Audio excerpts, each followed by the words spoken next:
हैं? बाप के प्रत्यक्षता के बाद 700 करोड़ 500 करोड़ श्रेष्ठ बने। बाप को पहचानने के बाद सन 2036 से पहले सब श्रेष्ठ बन गए। अरे ये श्रेष्ठ और भ्रष्ट, ये गिनती कहाँ की है?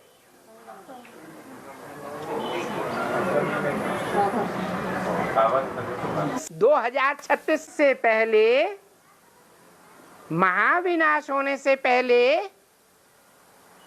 श्रेष्ठ या भ्रष्ट काउंट किए जाएंगे या आत्मिक स्थिति में स्थित हो जाएंगे? है क्या होगा? आत्मिक स्थिति में स्थित हो जाएंगे। आत्माओं को श्रेष्ठ और भ्रष्ट कहेंगे, है? तो कब कहेंगे? हैं? पहले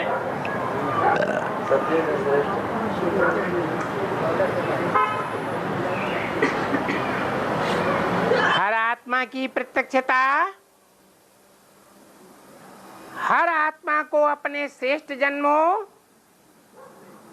और भ्रष्ट जन्मों का साक्षात्कार अभी संगम युग पर होना है। तो हर आत्मा को पता चलता है कि हम इस सृष्टि रूपी रंगमंच पर आकर के कब श्रेष्ठ पार्ट बजाते हैं और कब भ्रष्ट पार्ट बजाते हैं। आत्मा परमधाम से आती है तो कैसा पार्ट बजाती है? श्रेष्ठ पार्ट बजाती है।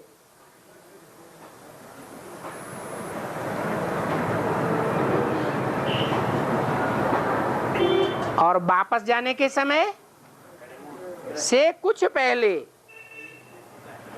कैसा पार्ट बजाती है?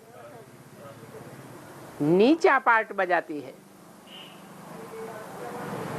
तो जो श्रेष्ठ पार्ट बजाया है वो श्रीमत पर ही बजाया है। श्रेष्ठ मत देने वाले को पहचाना है तब ही बजाया है।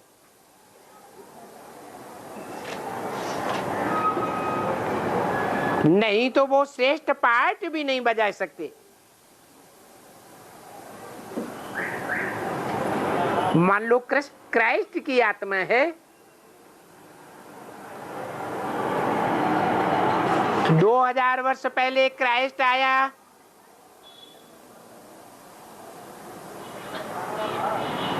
तो उसने श्रेष्ठ पार्ट बजाया या भ्रष्ट पार्ट बजाया? है? श्रेष्ठ पार्ट ही बजाया।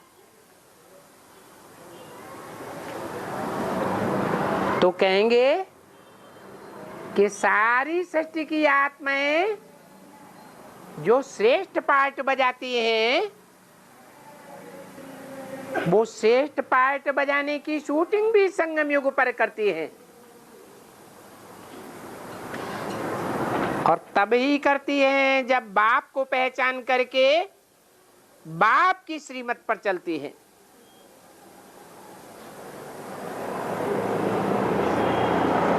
तुम भी बाप को पहचान करके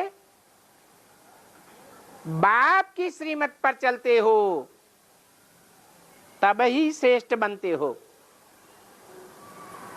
जब तक मनमत पर चलते हो या मनुष्यों की मत पर चलते हो तब तक क्या बनते रहते हैं? भ्रष्ट बनते रहते हो। बाप की श्रीमत पर ही तुम श्रेष्ठ बनते हो।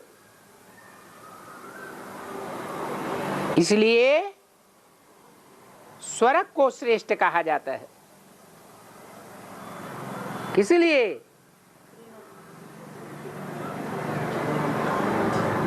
बाप आपकी उत्तम ते उत्तम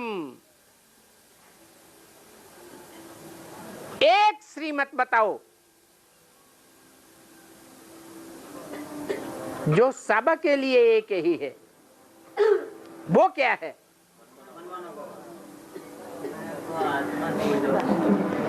मनमना भाव भी बाद में बनेंगे,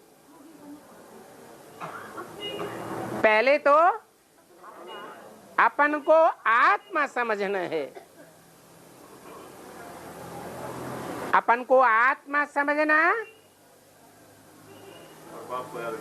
इसी के लिए कहा जाता है स्वधर्म निधनम से यह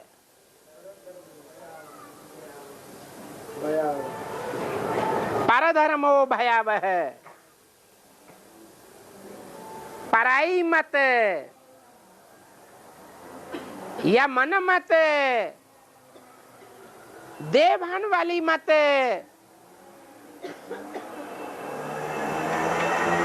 ये भय उत्पन्न करने वाली है,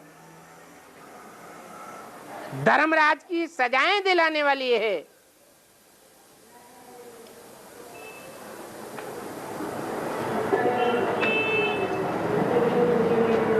इसलिए स्वर्ग को श्रेष्ठ कहा जाता है। स्व माने आत्मा, ग माने गया, अर्थात अंतमते सो गते, किस स्थिति में गया है? आत्मिक स्थिति में गया। और अंतमते कब होती है?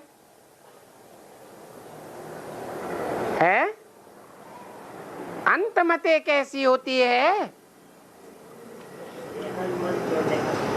सारा पुरुषार्थी जीवन में जैसी मत पर पुरुषार्थी रमण करता है, अंत में वैसी ही मत हो जाती है। अगर ज्ञान में आने के बाद, बाप को पहचानने के बाद, उसी समय से श्रीमत को पकड़ लिया, मनमत को त्याग दिया,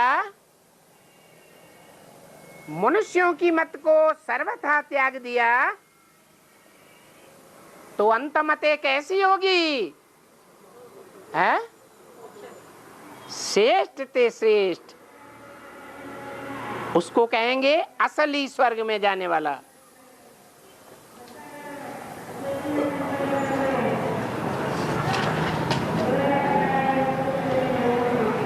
इनकी ये निशानी है।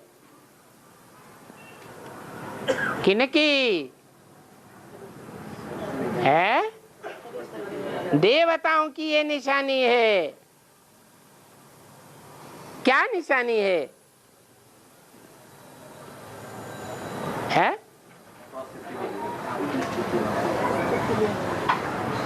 निशानी है कि सब देवताएं आकर्षक आंखों वाले होते हैं। देवताओं की आंखें कैसे दिखाते हैं? दिव्य नेत्र दिखाते हैं। याद में टिकने वाले के नेत्र कैसे हो जाते हैं? दिव्य हो जाते हैं। तभी बाबा कहते हैं कि प्रभात फेरी में ये दिखाओ।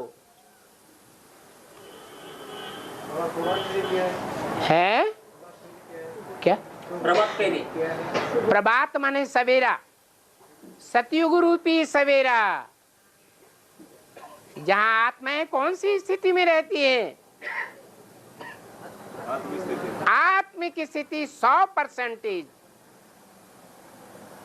नंबरवार तो कहेंगे ही।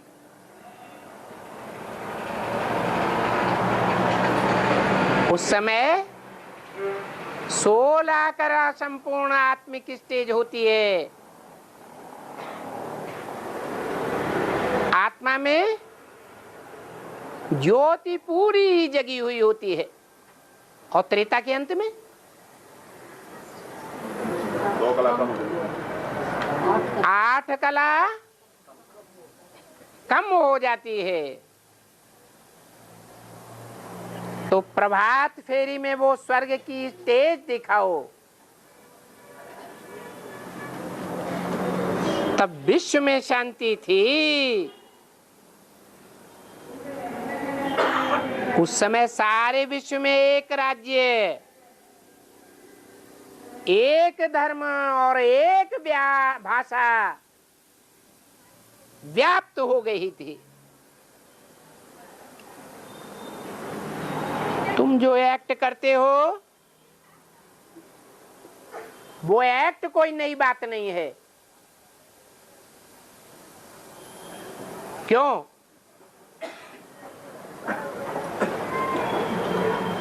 है क्योंकि हर 5000 वर्ष के बाद, हर कल्प के बाद अनगिनत बार हमने ये एक्ट बजाई है। अच्छा, बच्चों को गुड नाइट।